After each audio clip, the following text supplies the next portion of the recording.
Hi hello friends.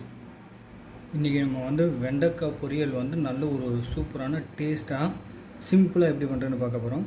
அதுக்காக கடாயை அடுப்பில் வச்சுட்டு ஒரு 4 டேபிள் ஸ்பூன் அளவுக்கு நம்ம ஆயில் விட்டுக்கலாம்.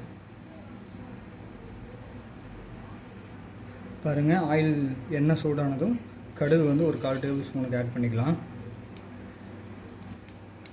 பாருங்கள், எண்ணெய் சூடாகி கடுகு நல்லா பொரிய ஆரம்பிச்சிருச்சு.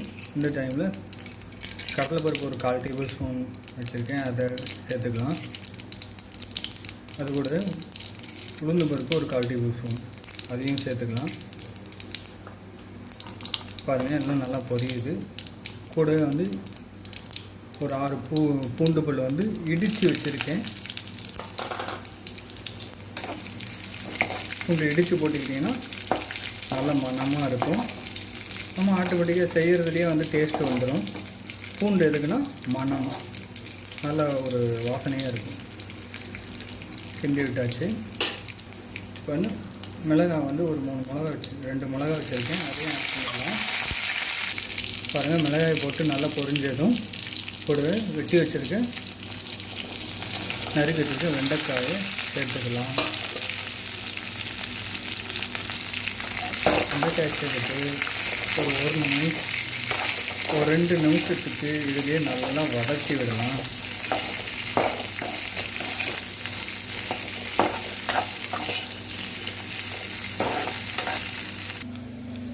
பாருங்கள், வெண்டைக்காய் ஆல்மோஸ்ட் ஒரு 50% வதங்கி வந்துருச்சு.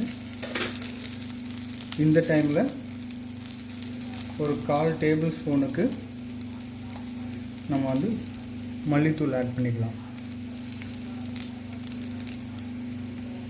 பாருங்கள், கூடவே பார்த்திங்கன்னா ஒரு 1/2 டேபிள் ஸ்பூனுக்கு மிளகாய்த்தூள் ஆட் பண்ணிக்கலாம். இது காஷ்மீரி சில்லி, காரம் கொடுக்காது. நீங்கள் உங்களுக்கு காரத்துக்கு தகுந்தாப்புல நீங்கள் ஆட் பண்ணிக்கோங்க.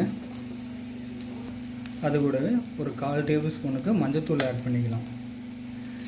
ஆட் பண்ணிவிட்டு இதை நல்லா பரட்டு நல்லா மிக்ஸ் ஆகிற மாதிரி நல்லா பரட்டி விட்டுக்கலாம். கூட ஒரு 1/4 டேபிள் ஸ்பூனுக்கு சால்ட் ஆட் பண்ணிக்கலாம். பத்தலைன்னா கடைசியாக நம்ம ஆட் பண்ணிக்கலாம். ஃபஸ்ட்லேயே நீங்கள் ஆட் பண்ணிட்டீங்கன்னா நம்ம வதக்க வெண்டைக்காய் சுருங்கிடும். சுருங்கினதுக்கப்புறம் பார்த்தீங்கன்னா உங்களுக்கு உப்பு அதிகமாக போயிடும். அதனால் சும்மா வதங்கிறதுக்கு லைட்டாக ஆட் பண்ணிக்கலாம்.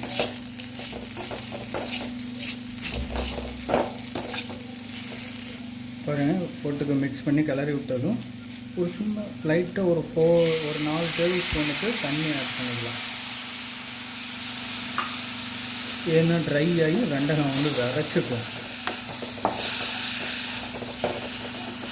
சும்மா அப்படி ஒரு 4 டேபிள் ஸ்பூன் ஆட் பண்ணிவிட்டு கிண்டி விட்டிங்கன்னா நல்லா அது சாஃப்டாக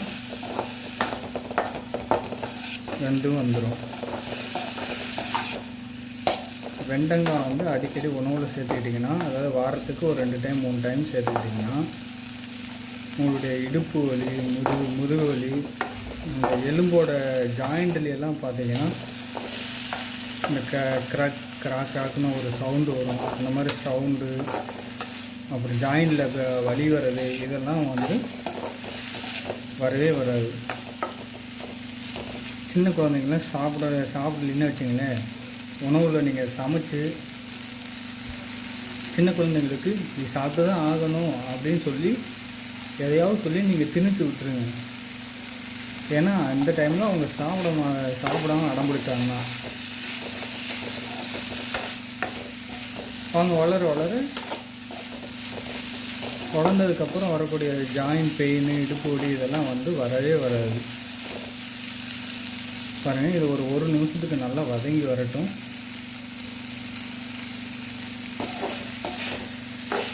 இல்லை ஒரு 2 நிமிஷத்துக்கு கூட வதக்கிவிங்க. நல்லா வதங்கி வரட்டும். மக்களே பாருங்கள், வெண்டைக்காய் நல்லா வதங்கி சூப்பராக வந்துருச்சு. நமக்கு டேஸ்டியான வெண்டைக்காய் பொரியல் இது மாதிரி செஞ்சு பாருங்கள். நல்லா சிம்பிளாகவும் இருக்கும், சீக்கிரமாகவும் குக் பண்ணிடலாம். இதே மாதிரி நீங்களும் சமைச்சு ஃபேமிலியோடு சாப்பிட்டு என்ஜாய் பண்ணுங்கள். சேனலை சப்ஸ்கிரைப் பண்ணுங்கள் மக்களே. தேங்க்யூ.